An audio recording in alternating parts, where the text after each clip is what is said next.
Hey, welcome to the show we call No Feel See the Market. This is the show where we have a conversation from three different perspectives on how we see the market. Patrick looks at the news and he understands the emotions that's going through the market. Then we have Everson. He's our fundamentalist and he understands what's a good apple and what's a bad apple, and he'll act accordingly. And then finally, it's me, Max. I'm the technical analysis. My specialty is looking at charts and understanding through the candlesticks what I think is going to happen and looking at the support and resistance. So today, the big topic is coronavirus. Is the market oversold, undersold? Everson, what do you think about it? I have to think that this is a bear market all the way. A couple of reasons. I mean, when we look at the data statistics, we don't have a lot of data out there. You know, I look at just Hawaii alone. It's said to be uh, nurse advice from Chaminade University. One of the professors there at Chaminade University here in Honolulu had said that there's only about 8 people that have actually been tested for the coronavirus. Numbers probably have changed now, but when you look at the sheer scale of everything, we don't have testing kits. That was never prepared. A lot of the preparation had been done uh, for nuclear attacks and such. So the biological preparations, there's no money funding the biological preparations. So when we look at vaccines, right, especially, it'll take about maybe 1 to 2 years before a vaccine can actually be released to the general public. Wow. They have to do their testings on mice and whatnot. So there's there's a lot of research that still needs to be done. I just think that we're far away. I mean, maybe we look at May for the markets to come back. I'd see a high volatility in and out of the markets, but I think that for the most part, we're looking at a bear market moving forward for a little bit. Okay. I just don't see otherwise. I mean, Patrick, what do you think? I mean, there's no doubt. Right now, the market's getting absolutely crushed. It's a one-two punch. The virus and now the price war on oil is absolutely crushing the market and putting so much instability and fear in the market. Uh, just saw today, like oil is tumbling 30%. Double that with the coronavirus. The market's absolutely getting crushed right now. And Right. we're in for a very rocky week. We'll talk about it in a little bit, but it's going to be fireworks this week. What do Yeah, the charts say? you mentioned something that was interesting to me that brought to my mind about the supply chain. Uh, as we know that in China, the supply chain is basically there's a very limited supply chain. So good for America, good for their agenda, trying to move businesses back to America and create business for ourselves, as well as the relations between Canada and Mexico. We have that trade agreement uh, where they haven't cut back on the supply chain just as much as China has. There's a great concern in Europe. There's a great concern in China where they've actually um, slowed to even froze their supply chain. So it makes a big difference. And you just brought up a point that just reminded me of that. So Yeah, absolutely. So you're right. It is a one-two punch, Patrick. Looking at the oil just dropping just because they're predicting less consumer spending on entertainment, traveling, tourism. Um, but the way I see it is it's going to bottom out pretty soon. And the reason is because now a company's expense in transportation is going to diminish a lot.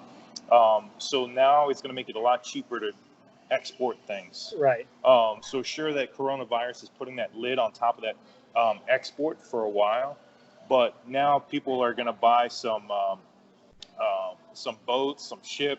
They're going to collect as much oil as they can. So as the price starts recovering, they still have very cheap oil. Um, so personally, looking at this volatility, I'm going to be I, personally, I would be a little bit more risk adverse.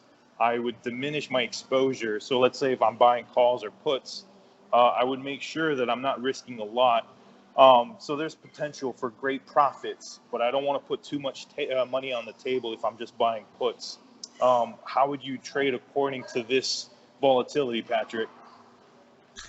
Well, just my opinion, but I think it's going to get a lot worse before it gets better. I agree. So, like I'm right now, I'm in full bear mode because that 1-2 punch. Yes, what you're saying about it's going to increase consumer spending a little bit, but I'm pretty sure it's going to be a net negative because the U.S. economy has grown a lot from the shale drilling, and all of those projects right now are shut down.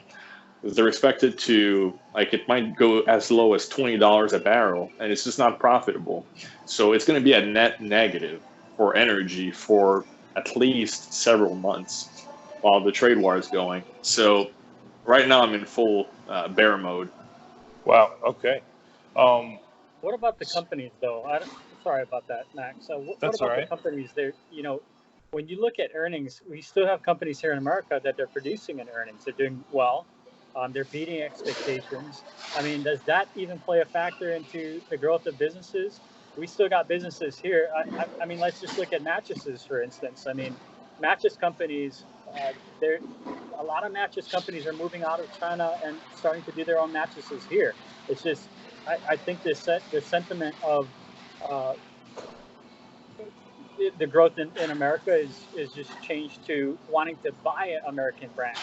Uh, I don't know if that's different from in the mainland. I mean, here in Hawaii, it's starting to. I'm starting to see that a little more, where people are kind of interested in buying more American than they would be buying Chinese products. Well, so in my opinion, the quarterly earnings is it's kind of a measurement of the past. It's not up to the present. Right. So we're not seeing the effect of the coronavirus, Right. lower sales, lower productivity, manufacturing. Um, and so I understand, Patrick, you're bearish in this mode now, and it might tumble some more, and that's why my risk would be diminished. So instead of looking, if I'm talking about buying calls and puts, if I'm looking for usually a 2-to-1 ratio, so for every dollar I risk, I want to make $2 in my profit. At this point, I would actually make it a little bit higher, where I'm looking to make $3 for every dollar I risk. Why? Right. Because who knows where it's going? Tomorrow it might drop 20%, but the day after that it might go up 15%. So there's Right. no sure way of predicting it. So that way I would reduce my risk, make sure that I'm increasing the profits that I'm looking for. And the reason why that's important for me is because it's if you do the math, if you make $2 for every $1 you risk, you only need to make 34% to 35% of your trades to be winners in order to make money. Now that I'm looking about making $3 for every $1 I risk, now I only need to make about 26% of my trades winners in order to make a profit. So that's why I would reduce how much I'd risk. Yeah. So if The I only have thing that- is that, go yeah, ahead. what I was going to say is that I feel like right now, because of all of these attacks on the market, we're just seeing the opposite of the momentum investing. Like, there was a lot of fear of missing out in the market, right? And that's why we kept seeing new peaks all the time. But now the problem is it's going to go the opposite way. Now everyone wants to get out of the path of destruction. So it's going to be a very good opportunity to buy when it reaches the bottom. But right now, today, who can predict what the bottom is? Like, Yeah. Right. we're just going straight down right now. Can I say something real quick, and then I'll pass it on to you, Everson? I completely agree with you, Patrick. But my stance is always I'd rather be one of the first to buy instead of being one of the last to buy. Go ahead, Everson. What were you going to say? So just by curiosity, if I'm a buyer right now, I'm a bull, and I've tried to call a bottom. I don't know, last week Friday. Okay. And Oof. so right, and so I put in quite a bit. Maybe what would you say to that bull trader out there? Would you recommend that bull trader take out their money and let the price drop or price correction happen and then come back into the market, or do they take a risk and sell off some of the what would you say? What would you do? Is that me or Patrick? Both of you, it's fine. What Yeah, would just you start. recommend for a bull right now in this bear market? Okay. So it depends how you approach the market. If you're going strictly as buying puts or calls, and so you're saying you're a bull, so that means you probably bought some calls. It depends how much of your portfolio is exposed to the market. If it's just like 10 or 20%, then I would actually sell some calls on that position just to reduce your exposure. Right. But if your entire portfolio is bought into calls, that's a different story.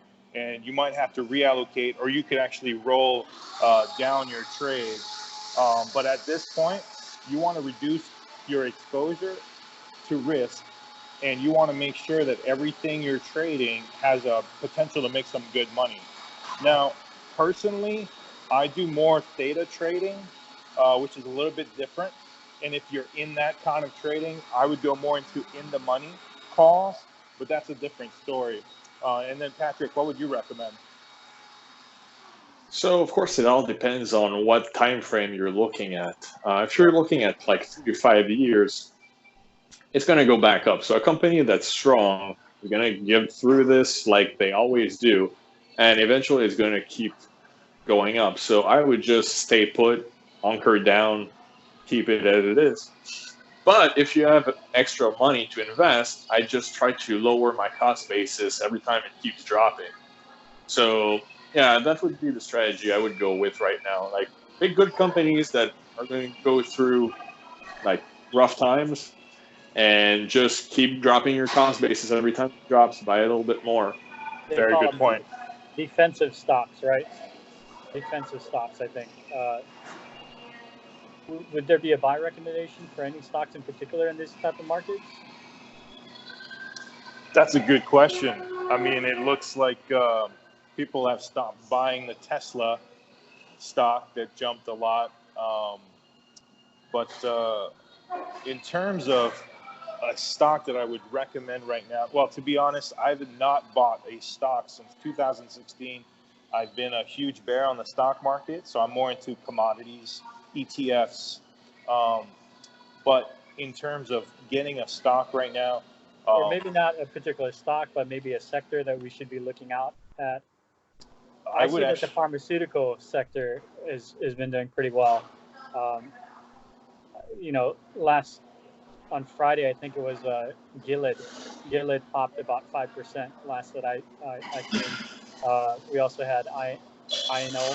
INO did really well. He had just a couple of stocks uh, that were investable in the coronavirus field. So they were doing the research, creating the drug for that. Uh, but I mean, is pharmaceutical still the end game for the rest of the week? And looking forward. So to be honest, I wasn't even thinking about that, but that's actually a pretty good sector to be in.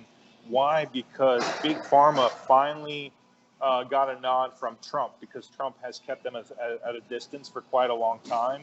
But because of the coronavirus, they're Right. finally going into an agreement. And so, is that what you were referring to? Yeah, because I see it even across the board with the medical field. Anytime that when you look at the Ebola virus, when the Ebola virus had taken place, it was all hands on deck at that point. And the CDC does an excellent job at trying to um, bring countries together. Uh, a little bit of hesitation in the beginning with China because whatever issue, I don't want to get into the politics of it, but whatever issues, they didn't want the CDC to come in, and that held back and hindered some of the data research. So now we're just sort of like you said, Max, we're filling in the missing links here, and I really do think also that maybe in the next 2 to 3 months actually, yeah, 2 to 3 months that we'd actually see maybe a curve and a peak at the numbers, and hopefully we see that decline somewhere in May or June, I'd Yeah. say. Okay. So big pharma's on the So, table. Patrick, what are you looking at? well, personally, I'm not much of a fan of pharmaceuticals, just because of the fact that, as you mentioned earlier, it takes so long to develop a vaccine or so. If we're talking about medical supplies like 3M, that's one thing.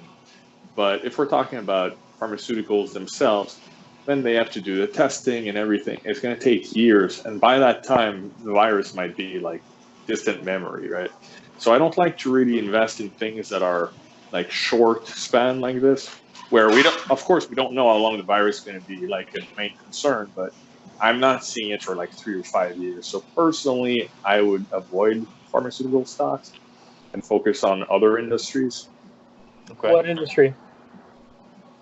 What industry would you look at?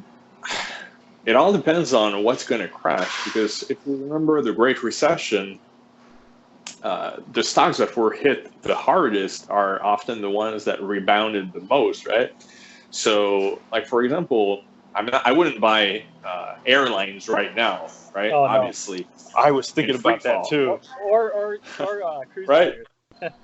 Yeah, but Who in wants to be 6 stuck in a months, cruise line when for 2 weeks? everything's calmed down, like once they bottom out, or the ones that are solid, it might be a good time to buy a little bit of them, like as they're really low. Then eventually, slowly but surely, they'll grow because they'll have a much higher ceiling than other companies Hey, that are is stable. is it all right if I just jump in? And I just wanted to make sure that the viewers understood why we're talking about sectors. And the reason is because when a few sectors are doing poorly and people are pulling the money out of those sectors, they're not just going to keep it at home. They want to reallocate those investments into sectors that they feel are going to profit from whatever's happening in the market. And so that's what we're trying to look at right now, us three, is okay, they're pulling money out of these sectors. Where is that money going to flow to? Right. All right. Right. So I'm sorry. I just wanted to let the viewers know about that. I Yeah, wanted so to right now everyone's going to go into this what's considered the safe havens, right? Gold, silver, probably what is it? Uh, Platinum. Healthcare stocks usually. What's the other one? Max, we talk about it all the time. Oh, cons- um, consumer. Yeah, consumer, Dollar maybe- General, like Yeah. consumer goods like that, cheap Consumer stores. like Conagra Foods, Yeah. Conagra Foods, Kellogg's, that type. Yeah. Those are the specific defensive term. stocks. Yeah, Yeah, they call them exactly, defensive yeah. stocks, right? Yeah. Yeah, Um, exactly. You know, I know we mentioned about the airliners. I actually seen last week where Hawaiian Airlines actually popped a good 5%. Now, in their defense, it was because of the way the pricing was structured.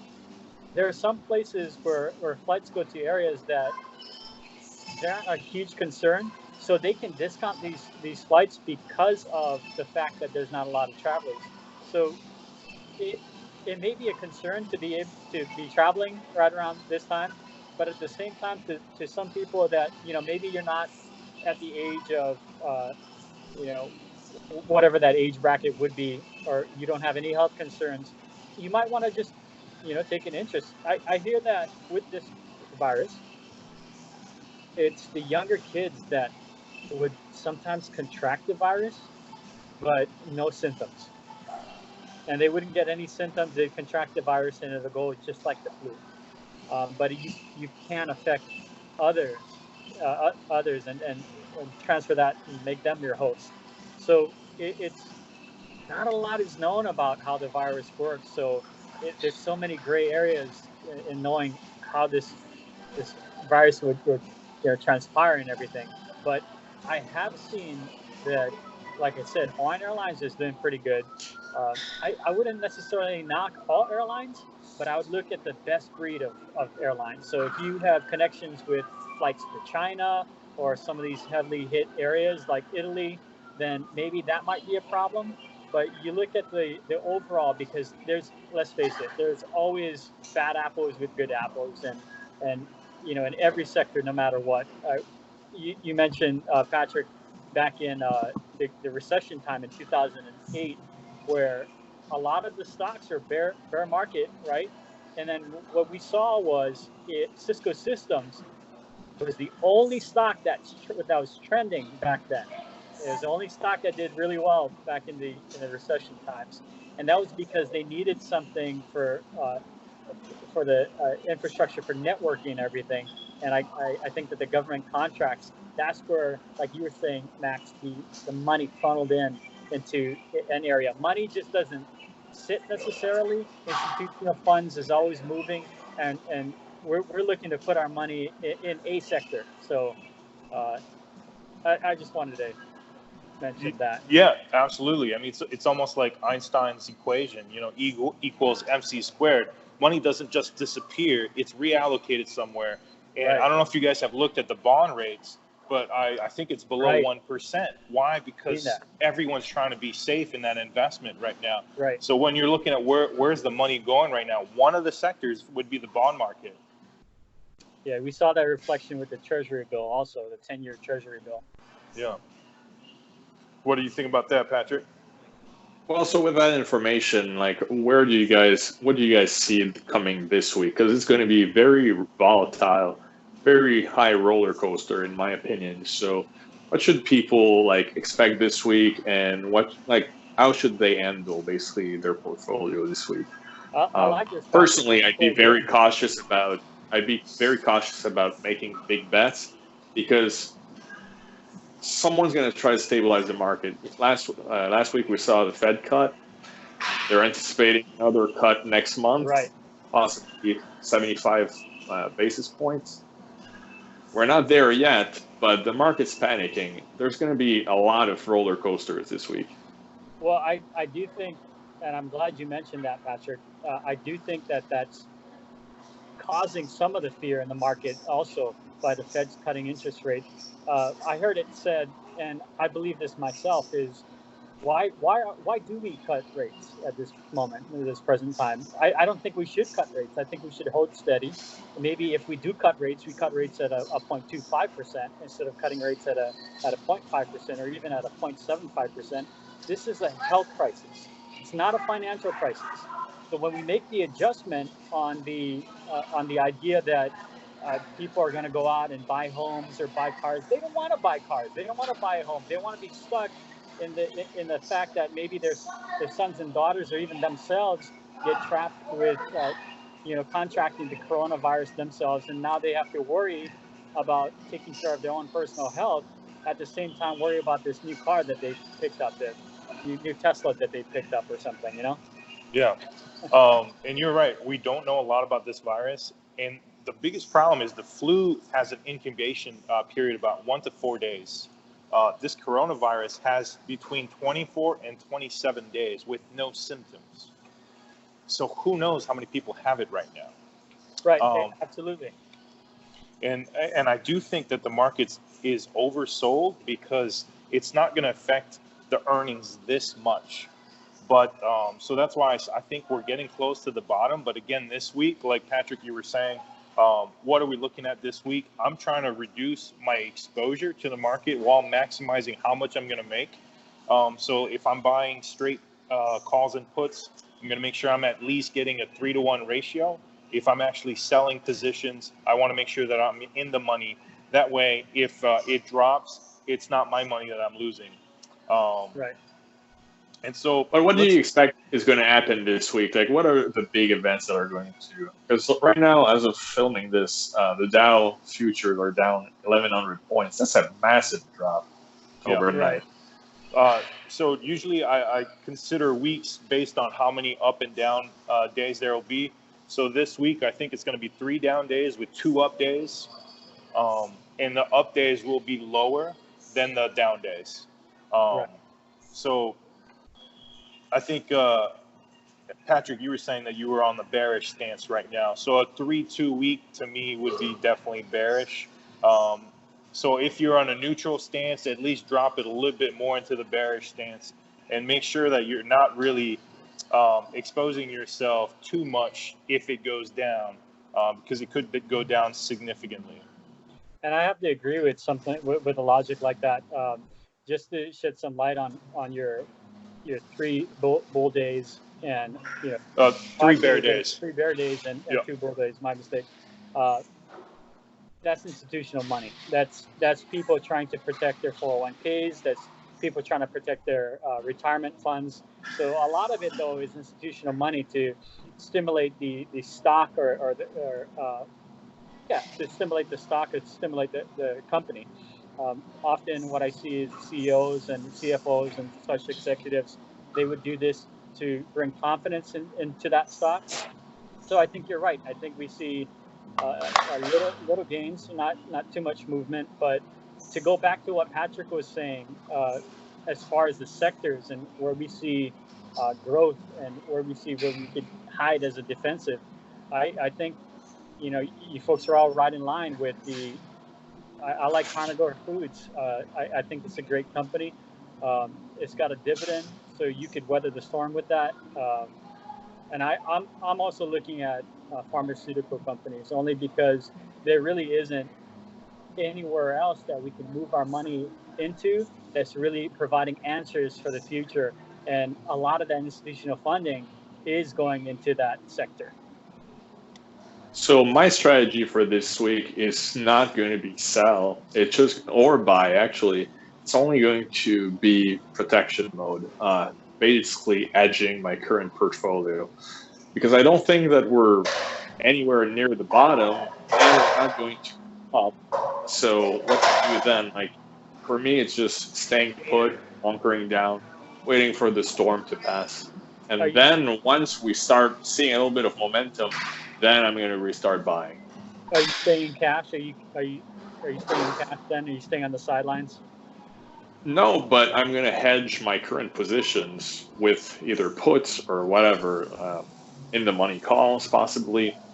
Right. Just making sure that if it drops more, I'm protected. Would you buy long on puts? I don't think we're there yet. I think that with the trade war on oil, it's going to keep the market down for a long time with the virus. Anytime we saw it last week, people wanted to go up, right? We see little sparks every so often. Went up, like, what was it, 1,100 points last week, one day. But as long as the virus is there acting as a lid, it's not going to go back up. So as Max said, might get 2 up days, but it's going to keep getting crushed by the down days. So for me right now, it's just staying put. I don't expect any upside movement for several weeks or maybe a few months. Okay. In a wrap up, how about you, Max? So I'm just looking at the chart right now for the SPY. And if you look at the past 7 days, we've had 4 green candles. So I don't know if you guys studied candlesticks, Japanese candlesticks, but that's how I look at my charts. So we have 4 big green candles versus 3 red candles. So basically 4 bullish days versus 3 bearish days. So I want to say that it's trying to find a bottom right now. And if you're looking exactly at the SPY, if we go below the level of 285.54, I would say now we're getting back into a more aggressive bearish mode. If we don't break that line at all, then I would say we're starting to feel a bottom. I would look into, I'd definitely ask Everson, what kind of companies are you looking at? Because everything's at a discount right now. The good apples and the bad apples. So I don't know if you guys know, but Everson has a mentoring and coaching system. And so if you guys want to learn more about taking advantage of this moment right now, if we can find a bottom here, definitely reach out to Everson and see if if you guys could work together and see what kind of apples you want to invest into, because like I said, everything's at a discount right now. And so if we find the bottom right now is a very good time to buy. And like Patrick was talking about, he's holding his positions right now. Why? Because he knows his positions are valuable. So he's not just going to throw them away. He's just going to try to reduce his cost basis, if that makes sense. Maybe you got good dividend stocks. You stay in it. I'm with it. So I just wanted to throw a stock out there, the stock that a lot of people have been talking about. And no, I'm not going to talk about AMD, my kryptonite. I hate that stock. But I wanted to see what you guys thought about Tesla. It's just gone on a tremendous, tremendous path. Right. Would you guys actually buy Tesla on the dip from its 52-week high, or would you guys stay aside? Everson, So what do you think? I'll start. Oh, yeah, go ahead, Oh, Patrick. okay. Yeah, well, personally, the question that I wanted to ask you guys is, at $700, is Tesla at $200 discount, or is it $500 too expensive? My personal opinion is that it's way too expensive. Tesla, there's a lot of hype around it. I feel like it's hyped too much. Right. There's, as I was talking about earlier, the big fear of missing out syndrome really hit Tesla hard. Because as it kept going up, everyone knew that it was going up, right? So everyone wanted to get in on the action. 900 was way too high for that stock. And I know that some analysts kept raising their price expectancy higher and higher and higher to meet that growth, right? But at the rate that is right now, it's too expensive. I think that the company is overhyped. It has some good products, right? And there's a lot of goodwill towards the company, but some of the parts of the company aren't nearly as good as they claim to be. For example, their solar aspect of the company, which we'll talk in a little bit. What do you think, Everson? No, I think that I'd agree with you for the most part. I mean, you look at the PE ratios, right? It's off the charts. It's trading way too over its value, regardless of even if it made earnings or not. At levels that it's trading at, let's just look at other car sectors, right? We got GM, we got Ford. Why is GM and Ford? It comes down to this, guys. It comes down to this. Electric car companies don't have a profitability. They don't. They're losing money. The company, any company that makes electric cars, aren't profitable. That's the bottom line. Tesla has just started its journey in becoming profitable. So to say that it's trading at this multiples, it's out of control. And that's why, going back to looking at stocks being discounted or not, I think this is your discount stock. I say you trade puts, you do bears. I mean, I did a trade on this on Tesla. I think it was about a week or two ago, and I did maybe about a little over, maybe it was 200%, somewhere around there, almost 300% profitability.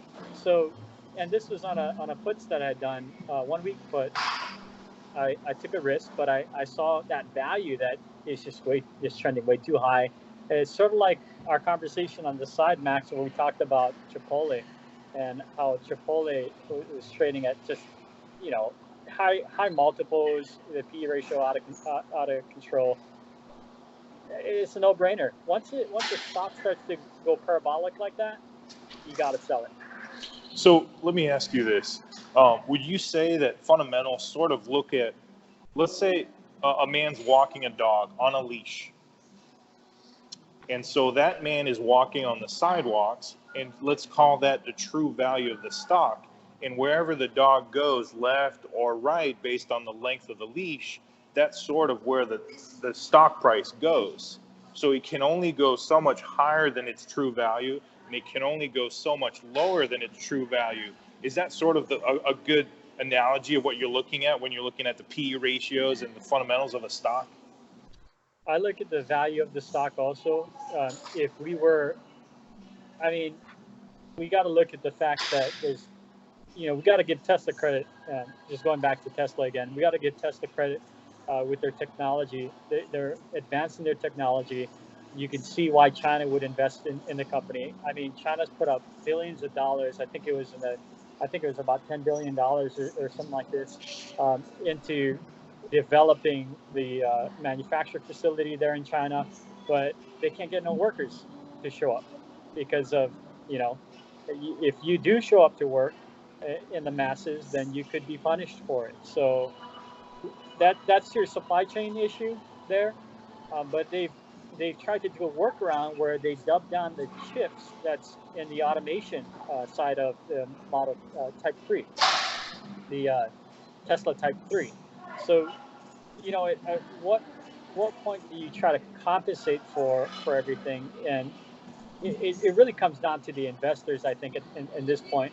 If the bulls will show up, then we've seen what Tesla can do when the bulls show up. But in But this based market, on what? Right now, it's so risky because what's going to right, support the company as right, the market is down? The sales are decent, but the company is just not established enough, and the financials aren't there to support the company staying at 700 or above. and to weather a health crisis.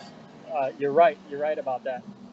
That's why you even got the Fed's reducing interest rates. Even with that added benefit to encourage people to spend money and buy cars and buy homes and open loans on personal loans for credit, it still doesn't do the justice of the reality of this is a health crisis. That's what we're dealing with. Yeah.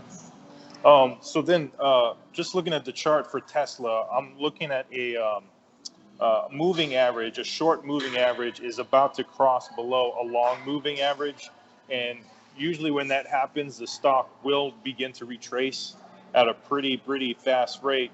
So on my stance for Tesla, I would either be buying puts, I would be shorting the stock, but I would not be a buyer.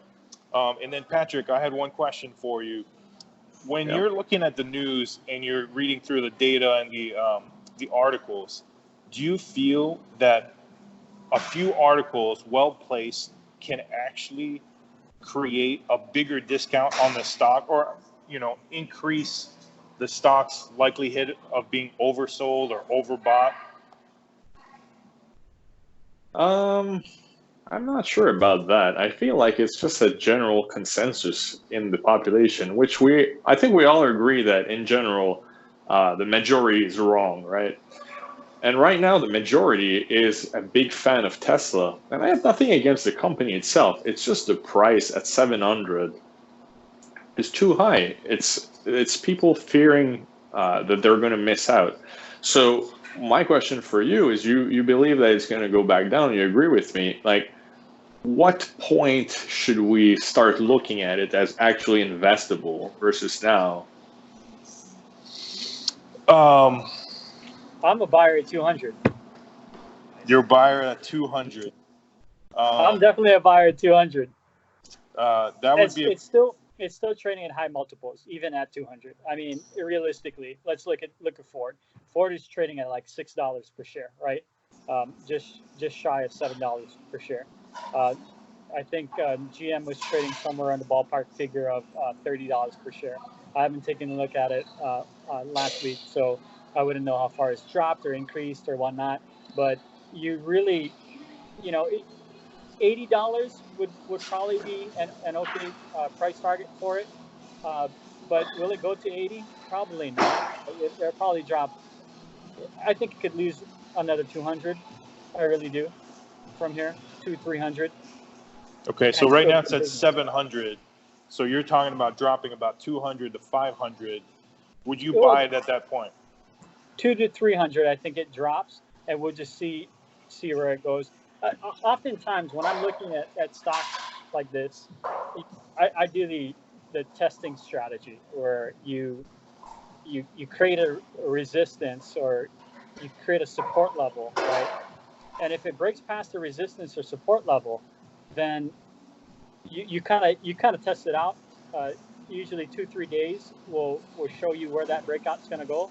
But once it's past the resistance, like for the VIX, I'll give you an example. For the VIX, right?